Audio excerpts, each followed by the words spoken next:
Hey guys, in this episode today, we're going to be defining the rom-com and answering the age-old question of what makes rom-coms so timeless. Hope you enjoy!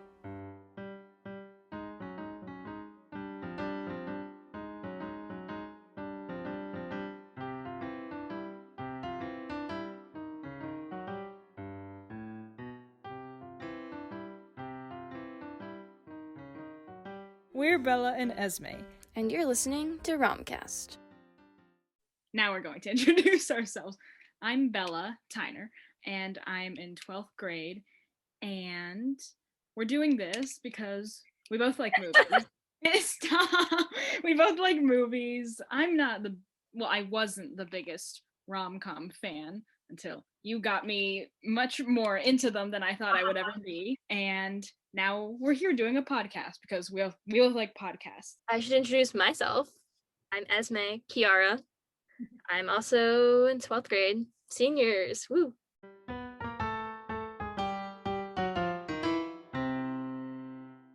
Okay, first we are going to be defining what a rom-com is, because how can we talk about what a rom-com is if we don't list some criteria? I feel like a lot of people have like different ideas about what rom-coms are. I did, because for the movies, when we were listing movies to talk about, what did I put in? I think I put in a Pixar short film, and you were like, what? What's It this? wasn't, because there was no romance. There really wasn't. And it was cute. It was lighthearted, but it wasn't like...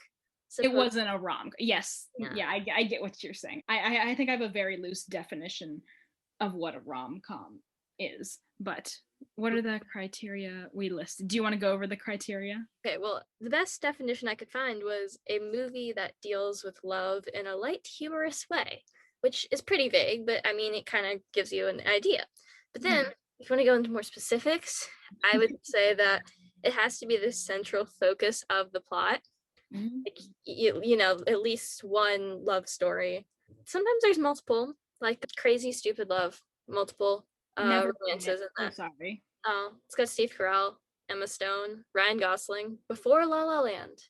Please, will you take off your shirt? Because I can't stop thinking. And I need you just... Okay. All right, okay. Okay.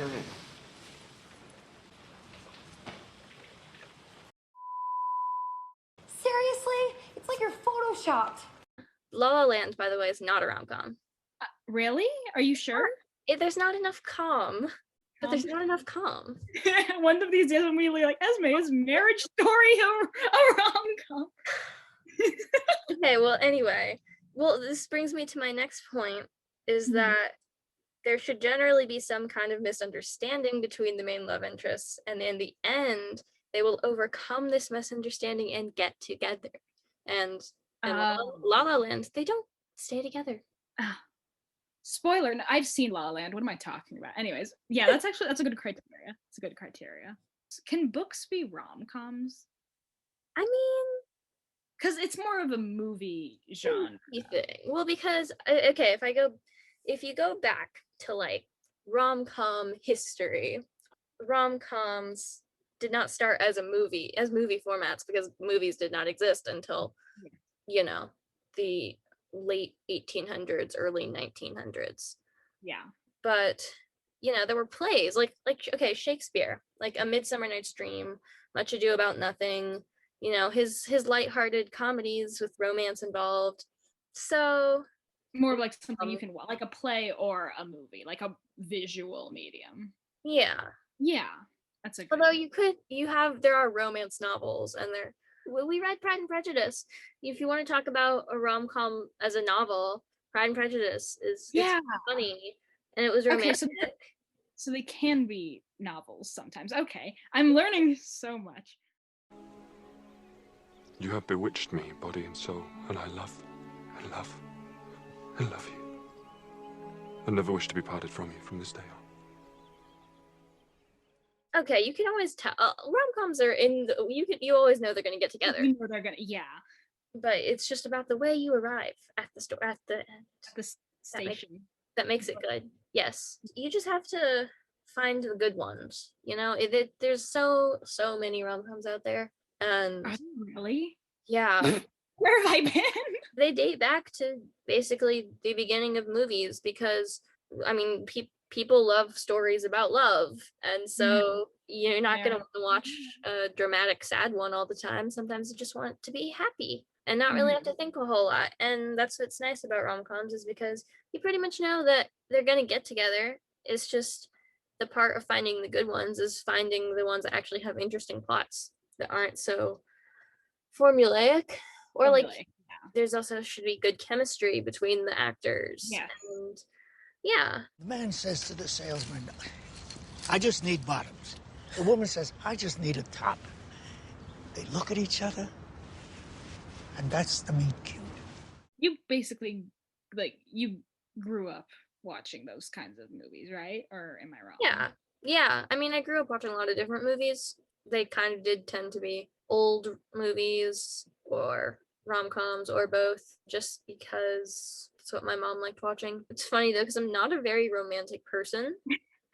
I was gonna mention. I'm not. I wouldn't say that.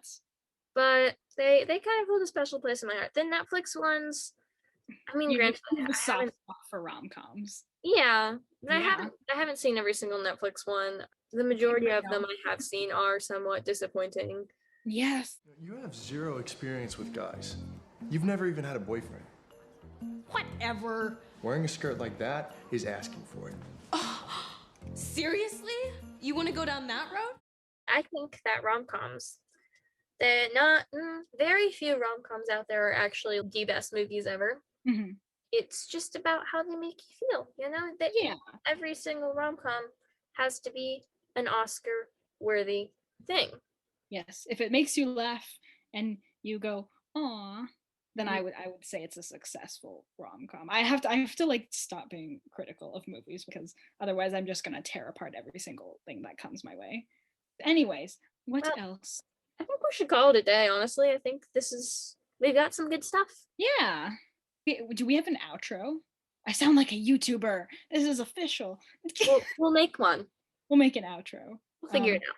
And you will hear the outro right now. Have a nice day. Have a nice day.